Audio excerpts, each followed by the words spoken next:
पेट सफा आयुर्वेदिक चूरन, पेट सफा तो हर रोग दफा। कोरबा में व्यंजनों की बधिया मकर उत्सव का आयोजन, 50 प्रकार के उत्पादों के लिए लगाए गए स्टॉल, 3 नए व्यंजन उत्पादों का किया गया उद्घाटन। प्रेस क्लब में सीपीआई की प्रेस वार्ता का आयोजन, देश में बढ़ती सांप्रदायिकता पर व्यक्त की गई चिंता, शिक्षा जागरूकता को बताया सशक्त हथियार। विधानसभा स्तरीय पत्रकार मिलन संवाद कार्यक्रम आयोजित, स्वास्थ्य मंत्री श्याम बिहारी जायसवाल हुए शामिल, कहा जिला अस्पतालों में कार्यों की गति हुई तेज।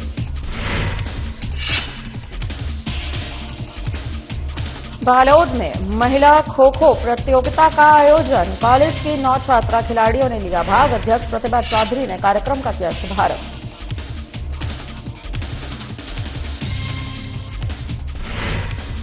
गिरोला में श्रीमद् भागवत पुराण कथा का आयोजन, दीवान परिवार करा रहा भागवत कथा, 7वें दिन सुनाया गया कृष्ण लीला का विस्तार।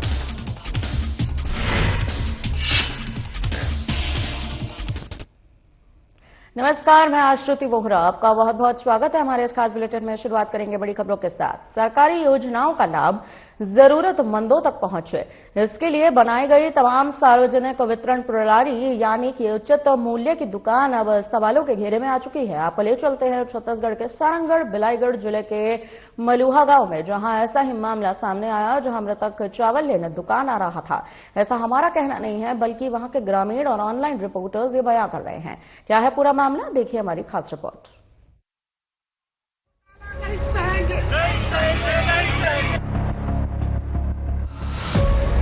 ये मामला आया था तो हमने संबंधित एसडीएम को जांच करने के लिए दिया है और एसडीएम से जांच रिपोर्ट में आने के बाद में उसमें जैसा भी उसमें रिपोर्ट आएगा उस हिसाब से उसमें वैसा कार्रवाई किया जाएगा। दुर्भाग्य की बात है, जांच करने के बावजूद भी संबंधित आवेदक को एसडीएम द्वारा न जांच का प्रतिवेदन दिया गया है और न ही उक्त मामले में अभी तक कोई कार्रवाई हुई है। सरकार की ओर से जन कल्याणकारी योजनाएं बनाई तो जाती हैं, लेकिन धरातल पर उन योजनाओं का सफल संचालन हो रहा है या नहीं, लाभार्थियों को समय से लाभ मिल पा रहा है या नहीं, समस्याओं का निराकरण हो रहा है या नहीं, ये जान पाना मुश्किल है लेकिन असंभव नहीं।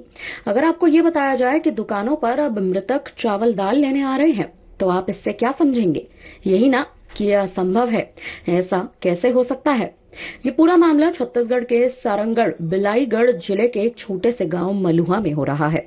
जरूरतमंद तो दूर, यहाँ की सरकारी योजनाओं का लाभ मुर्दा उठा रहे हैं। जी हां, सलीहा थाना क्षेत्र के मलुहा गांव की ये तस्वीरें कई बड़े सवाल खड़े कर रही हैं। गांव में स्थित उचित मूल्य की दुकान के संचालक संत कुमार डटसेना पर आरोप है कि उन्होंने मृतक हितग्राहियों का नाम अभी तक राशन सूची से नहीं हटाया है और न ही उनके परिवार को मृतकों के हिस्से का चावल दिया जा रहा है। गांव का एक परिवार ऐसा भी है जिनके माता पिता की मृत्यु 2 साल पहले ही हो गई थी, लेकिन अभी भी उनके नाम से चावल दाल आते हैं और वही उनके परिवार को उनके ही हक का राशन नहीं दिया जाता। ग्रामीणों का कहना है कि जिन लोगों की मृत्यु सालों पहले हो चुकी है, उनके नाम पर आज भी चावल और दाल का उठाव किया जा रहा है। ऑनलाइन सिस्टम के बजाय ऑफलाइन हस्ताक्षर कर राशन वितरण दिखाया जा रहा है, जबकि वास्तव में वो लाभार्थी इस दुनिया में है ही नहीं। गांव वालों ने इस समस्या से परेशान होकर आवाज उठाने का फैसला किया और जिले के उप मंडल मजिस्ट्रेट यानी एसडीएम को इसकी शिकायत की, लेकिन देखा जा रहा है कि प्रशासन सोया हुआ है या फिर प्रशासन ने चुप्पी साधी हुई है, क्योंकि गांव वालों की लाख शिकायतों के बाद भी प्रशासन की ओर से अभी तक कोई उचित कार्रवाई नहीं की गई है। हम लोग आज धरना था हम लोगों का, हमारे ग्राम मलुहा में जो शासकीय उचित मूल्य की दुकान है वहाँ बहुत भारी अनियमितता देखने को मिल रहा है। हमारे गांव में जो जितने पलायन हैं उनके नाम से चावल आहरण हो रहा है, बिना व्यक्ति के, बिना साइन के। जो 3 साल 4 साल से मृत व्यक्ति है उनके नाम से चावल निकल रहा है। हम लोगों के पास पुख्ता सबूत, मृतक का मृत्यु प्रमाण पत्र, 3 साल पहले का मृत्यु प्रमाण पत्र, अभी वर्तमान दिसंबर में उनके नाम से चावल आहरण का ऑनलाइन पीडीएफ है। इसके बावजूद ये लोग कार्यवाही नहीं कर रहे हैं। जांच करेंगे भैया, हमारे पास तो ऑनलाइन दोनों है, इसमें जांच की मेरे ख्याल से तो आवश्यकता ही नहीं है। हमारे पास मृत्यु प्रमाण पत्र है, ऊपर से अभी वर्तमान का ऑनलाइन डिटेल है, जांच की आवश्यकता ही नहीं पड़ता अगर ये लोग चाहते तो। लेकिन फिर भी आज पता नहीं क्यों संरक्षण दे रहा है संचालक को, हमारे समझ से परे है।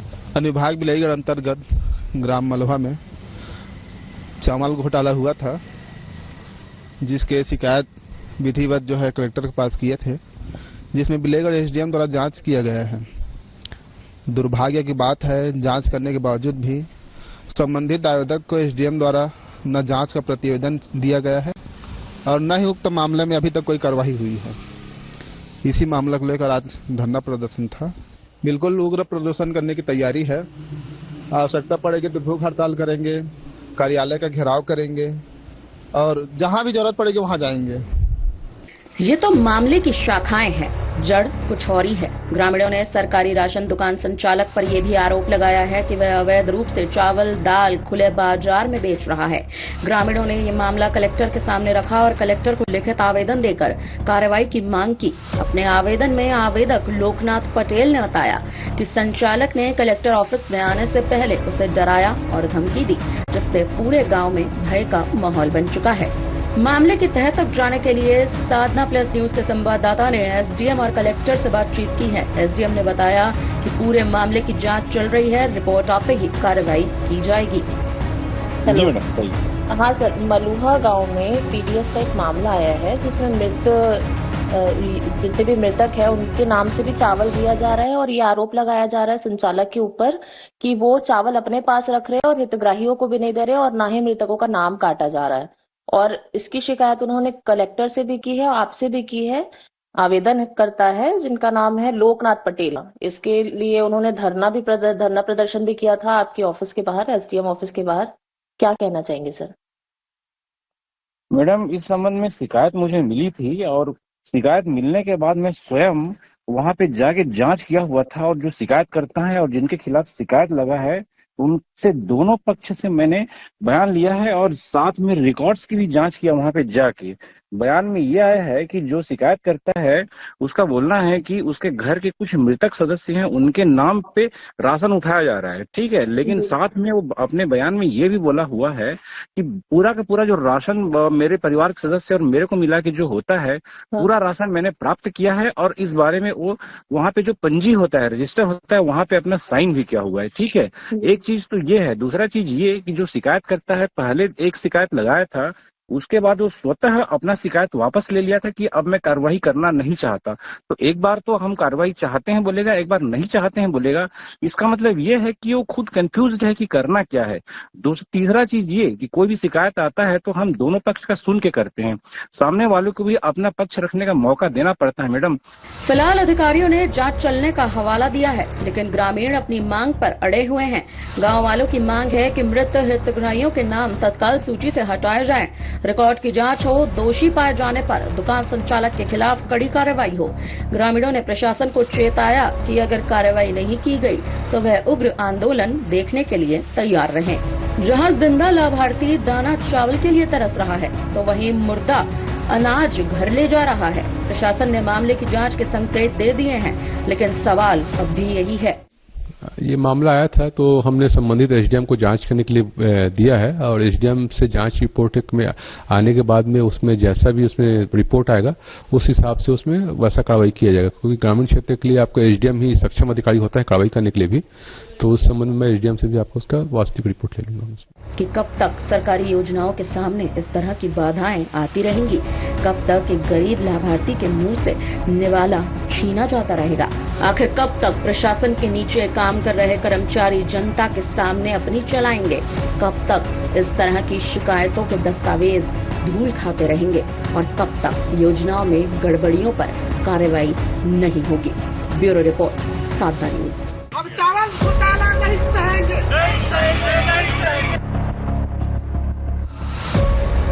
ये मामला आया था तो हमने संबंधित एसडीएम को जांच करने के लिए दिया है और एसडीएम से जांच रिपोर्ट में आने के बाद में उसमें जैसा भी उसमें रिपोर्ट आएगा उस हिसाब से उसमें वैसा कार्रवाई किया जाएगा। दुर्भाग्य की बात है, जांच करने के बावजूद भी संबंधित आवेदक को एसडीएम द्वारा न जांच का प्रतिवेदन दिया गया है और न ही उक्त मामले में अभी तक कोई कार्रवाई हुई है। छत्तीसगढ़िया सबले बढ़िया व्यंजनों की बगिया आज घंटाघर स्थित ओपन थिएटर में लगी है। आपको बता दें कि इस वक्त जो खबर आ रही है वो छत्तीसगढ़िया सबले बढ़िया व्यंजनों की बगिया जो घंटाघर स्थित ओपन थिएटर में MIG फाउंडेशन द्वारा व्यंजनों की बगिया मकर उत्सव का आयोजन किया गया, जिसमें छत्तीसगढ़ी व्यंजनों के लगभग 50 प्रकार के उत्पादों के स्टॉल लगाए गए। साथ ही 3 नए व्यंजन उत्पादों का उद्घाटन किया गया, जिसमें धनिया पत्ती का अचार, मेथी के लड्डू और अनरसा शामिल था। इस आयोजन का प्रमुख उद्देश्य छत्तीसगढ़ की पारंपरिक वेशभूषा और छत्तीसगढ़ी खान पान को बढ़ावा देना था। इसके साथ ही आयोजन में छत्तीसगढ़ के लोक नृत्य और पारंपरिक पहनावे की झलक भी खास देखने को मिली। इस अवसर पर कैबिनेट मंत्री लखनलाल देवांगन, भारतीय जनता पार्टी जिलाध्यक्ष गोपाल मोदी, नगर निगम सभापति नूतन सिंह ठाकुर, पार्षद नरेंद्र देवांगन, महिला मोर्चा अध्यक्ष प्रीति स्वर्णकार सहित आमजन उपस्थित रहे।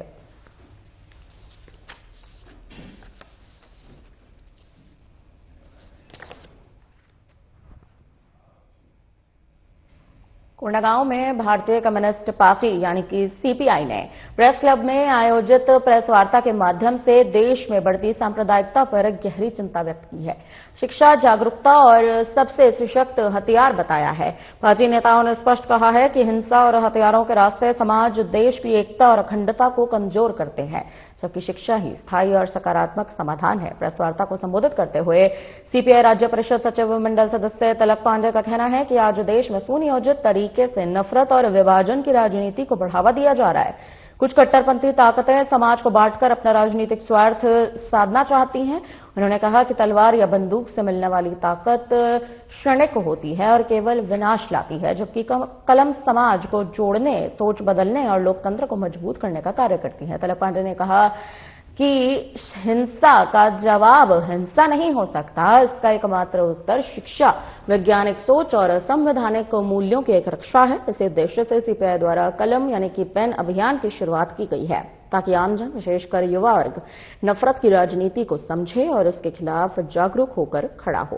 प्रेस वार्ता में CPI के प्रतिनिधियों ने भी जानकारी दी कि कलम अभियान के तहत चौक, चौराहे, बाजारों और गांवों में छोटे छोटे जनसंवाद, सभाएं और संवाद कार्यक्रम आयोजित किए जाएंगे।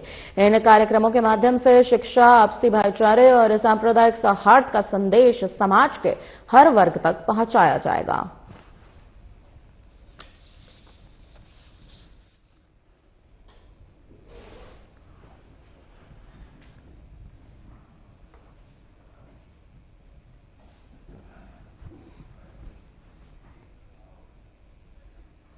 मनेन्द्रगढ़ हसदेव नर्सरी नववर्ष के उपलक्ष्य में MCB जिले में आयोजित विधानसभा स्तरीय पत्रकार मिलन संवाद कार्यक्रम में छत्तीसगढ़ के स्वास्थ्य मंत्री श्याम बिहारी जायसवाल शामिल हुए। इस दौरान उन्होंने पत्रकारों से आमने सामने संवाद किया, उनके सवालों के जवाब दिए, विधानसभा क्षेत्र में हो रहे विकास कार्यों का विस्तार से उल्लेख किया। बता दें, संवाद कार्यक्रम में स्वास्थ्य मंत्री श्याम बिहारी जायसवाल ने कहा कि क्षेत्र के समग्र विकास के लिए वे आने वाले 50 वर्षों की दीर्घकालिक रूपरेखा पर काम कर रहे हैं। पत्रकार लोकतंत्र का सशक्त स्तंभ है और वे सिर्फ सवाल पूछने वाले नहीं बल्कि उनके मतदाता भी हैं। इसके साथ ये भी बताया गया कि पिछले 2 वर्षों में जनहित से जुड़ी व्यवस्थाओं में सुधार पर विशेष ध्यान दिया गया है। पत्रकारों द्वारा उठाए गए मुद्दों को हमेशा सकारात्मक रूप से लिया जाएगा। जिला अस्पतालों में कार्य की गति तेज हुई है। स्वास्थ्य सेवाओं की गुणवत्ता में निरंतर सुधार हो रहा है। रायपुर के मेखारा अस्पताल का उदाहरण देते हुए मंत्री ने कहा कि न्यायालय द्वारा लिया गया संज्ञान भी व्यवस्था सुधार की दिशा में अहम कदम साबित हुआ। प्रदेश में मेडिकल कॉलेजों की संख्या 10 से बढ़कर 15 कर दी गई है। फिजियोथेरेपी सेवाओं का विस्तार हुआ है। मानसिक अस्पतालों की क्षमता में भी वृद्धि की गई है।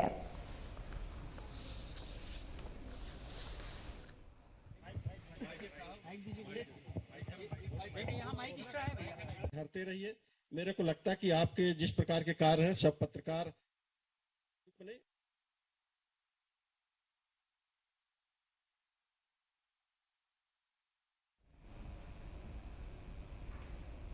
उच्च शिक्षा विभाग छत्तीसगढ़ शासन के तत्वावधान में सेक्टर स्तरीय महिला खो खो प्रतियोगिता का आयोजन किया गया है। शासकीय घनश्याम सिंह गुप्त पीजी कॉलेज बालोद से प्रतियोगिता हुई, जिसमें दुर्ग सेक्टर के कुल 9 कॉलेज के खिलाड़ियों ने भाग लिया। प्रतियोगिता के अंत में राज्य स्तरीय स्पर्धा के लिए खिलाड़ियों का चयन किया गया। कार्यक्रम का शुभारंभ नगर पालिका बालोद की अध्यक्ष प्रतिभा चौधरी ने टॉस कर किया। इस अवसर पर कॉलेज के प्राचार्य डॉक्टर जे.के. खलखो, क्रीड़ा अधिकारी मनीष टोप्पो सहित विभिन्न कॉलेजों के क्रीड़ा अधिकारी और खिलाड़ी शामिल हुए। अध्यक्ष श्रीमती प्रतिभा चौधरी ने खिलाड़ियों से कहा कि वे खेल को खेल भावना से खेलें, हार जीत की चिंता किए बगैर आगे निरंतर बढ़ते रहे। उन्होंने कहा कि शिक्षा अर्जन के समय खेल महत्वपूर्ण हिस्सा होता है। इससे न केवल हमारा व्यक्तित्व बल्कि चारित्रिक निर्माण भी होता है।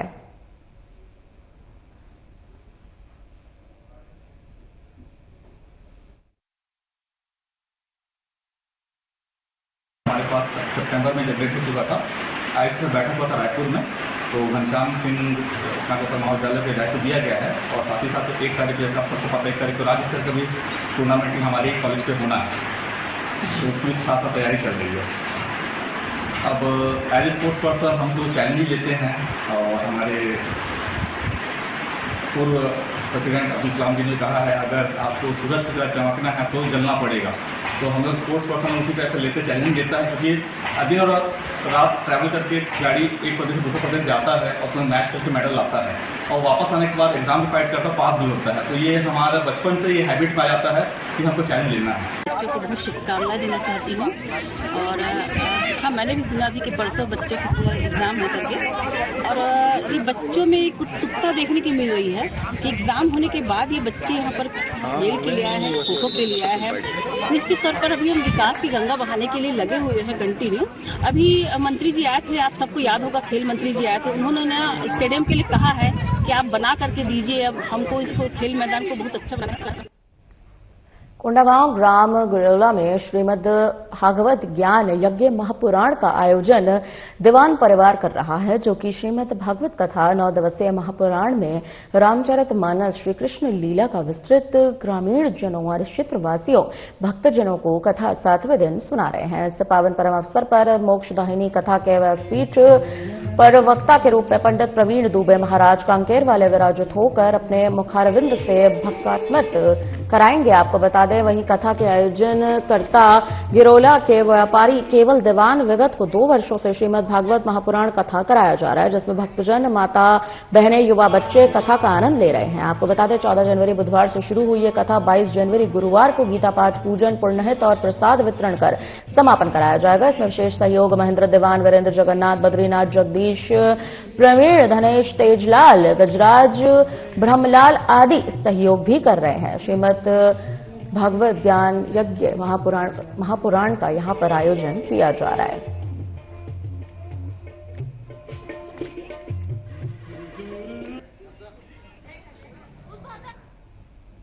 छत्तीसगढ़ शासन और भारतीय स्टेट बैंक यानी कि एसबीआई के साथ समन्वय स्थापित कर जिला पुलिस कोरबा में कार्यरत समस्त पुलिस अधिकारियों और कर्मचारियों को पुलिस सैलरी पैकेज योजना का लाभ प्रदान किया जा रहा है। इस योजना के अंतर्गत पुलिसकर्मियों को सड़क दुर्घटना बीमा, आकस्मिक मृत्यु बीमा जैसी महत्वपूर्ण सुविधाएं उपलब्ध कराई जा रही हैं, जिससे उनके और उनके परिवारजनों की सामाजिक और आर्थिक सुरक्षा सुनिश्चित हो सके। इसी क्रम में पुलिस अधीक्षक कार्यालय में पदस्थ आरक्षक कृष्ण कुमार खडिया और आरक्षक सुरेंद्र लहरे के आकस्मिक निधन के बाद उनके परिजनों को पुलिस सैलरी पैकेज योजना के अंतर्गत 10 लाख रुपए की बीमा राशि प्रदान की गई है। आपको बता दें, उक्त बीमा राशि का वितरण पुलिस अधीक्षक सिद्धार्थ तिवारी, भारतीय स्टेट बैंक के मुख्य प्रबंधक मृत्युंजय वर्मा और उन्हीं के साथ श्यामेश्वर कुमार, मुख्य प्रबंधक आईटीआई शाखा कोरबा की गरिमामयी उपस्थिति में किया गया।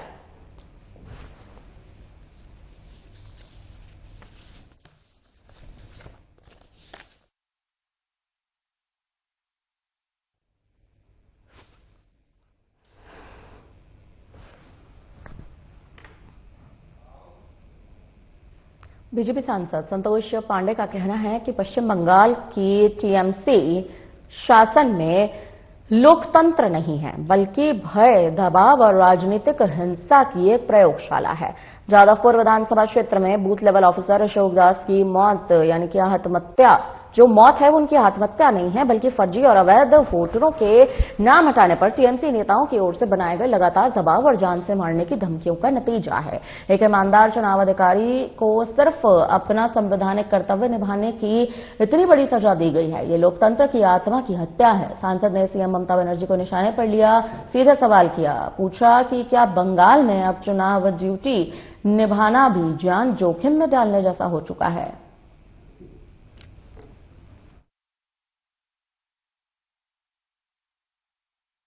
जो पश्चिम बंगाल कभी क्रांतिकारियों की भूमि रहा करती थी, जहां से स्वामी विवेकानंद ने पूरी दुनिया को संदेश दिया, जहां के सचिंद्र सान्याल, वाघा जतीन जो इस देश को प्रेरणा देंगे, आज उस भूमि में रक्त रंजित और जिस प्रकार से वहां खूनी माहौल है, यह हम सबके सामने है, किसी से छुपा हुआ नहीं है। मित्रों, अभी अभी हम सब लोगों ने देखा है कि विरोधियों को तो मारते, पीटते, दौड़ाते, भगाते, चाहे वो विपक्ष के नेता शुभेंदु जी हो, किंतु अभी अभी लगातार पत्रकारों के साथ जिस प्रकार से घटना हुई है, ये घोर निंदनीय है। हमारा जो चौथा स्तंभ है और जिन्हें सब प्रकार से अधिकार प्राप्त है, उन्हें प्रताड़ित करना, और उसमें हम सब जानते हैं कि एक महिला पत्रकार के साथ किस प्रकार से 2 किलोमीटर दौड़ाया गया, अभद्र व्यवहार किया गया। मध्य प्रदेश की भांडेर सीट से कांग्रेस विधायक फूल सिंह बरैया एक बार फिर से अपने विवादित बयानों के चलते सुर्खियों का हिस्सा बन चुके हैं। आपको बता दें, उन्होंने महिलाओं, विशेषकर दलित, आदिवासी और ओबीसी समुदाय की महिलाओं को लेकर आपत्तिजनक टिप्पणी की, घृणित टिप्पणी की। आपत्तिजनक बयान पर छत्तीसगढ़ के बीजेपी प्रवक्ता अमित चंदनानी का बयान भी सामने आया है। उनका कहना है कि कांग्रेस के नेता बेहद विकृत मानसिकता के इंसान हैं। इनकी ऐसी सोच के लिए इन्हें पागल खाने में भर्ती करा देना चाहिए। तो वहीं दूसरी ओर कांग्रेस के संचार प्रमुख सुशील आनंद शुक्ला ने भी कहा कि ये उनकी निजी सोच हो सकती है, पार्टी की ऐसी सोच कभी नहीं रही। कांग्रेस महिलाओं का सम्मान करती है, इस तरह की मानसिकता के हम खिलाफ हैं।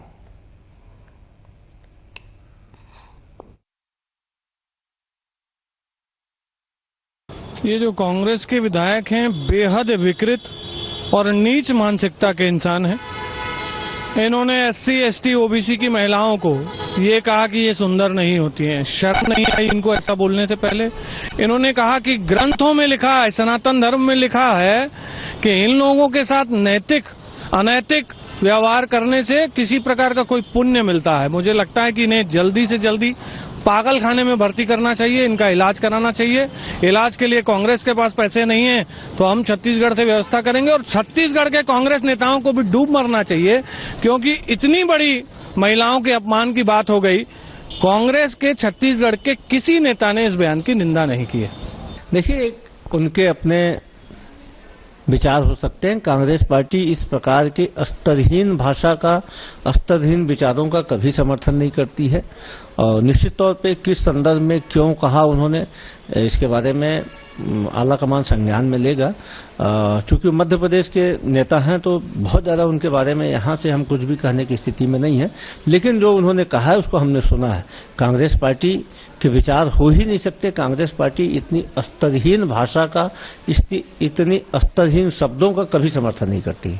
देखिए, जो भारतीय जनता पार्टी के प्रति संगठन में आज तक महिलाओं की एंट्री नहीं है, वो हमें महिलाओं के सम्मान के बारे में न बताएं तो ज्यादा बेहतर है। छत्तीसगढ़ प्रदेश कृमि क्षत्रिय समाज जिला बालोद का प्रथम सम्मेलन सरदार वल्लभ भाई पटेल मैदान में किया गया। इस आयोजन में अतिथियों ने सामाजिक एकता पर जोर दिया।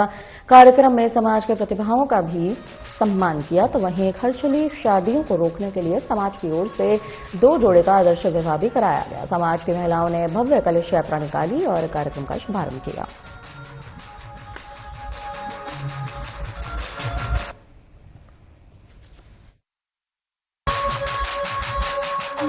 वाकई में मैं बताना चाहूँगी, आप तो देख ही रहे हैं महिलाओं की ताकत के बारे में। आज जो हमारा भव्य कलश यात्रा यहाँ निकला, हमारी महिलाओं की उपस्थिति आप देख रहे हैं। और जब 2016 में हम लोग पूर्वी संध्या कार्यक्रम बालोद जिला में किए, तो भव्य कलश यात्रा पूरा हमारे छत्तीसगढ़ प्रांत के लिए एक उदाहरण था, क्योंकि लगभग 1800 से 2000 कलश यात्रा महिलाओं के द्वारा निकला था।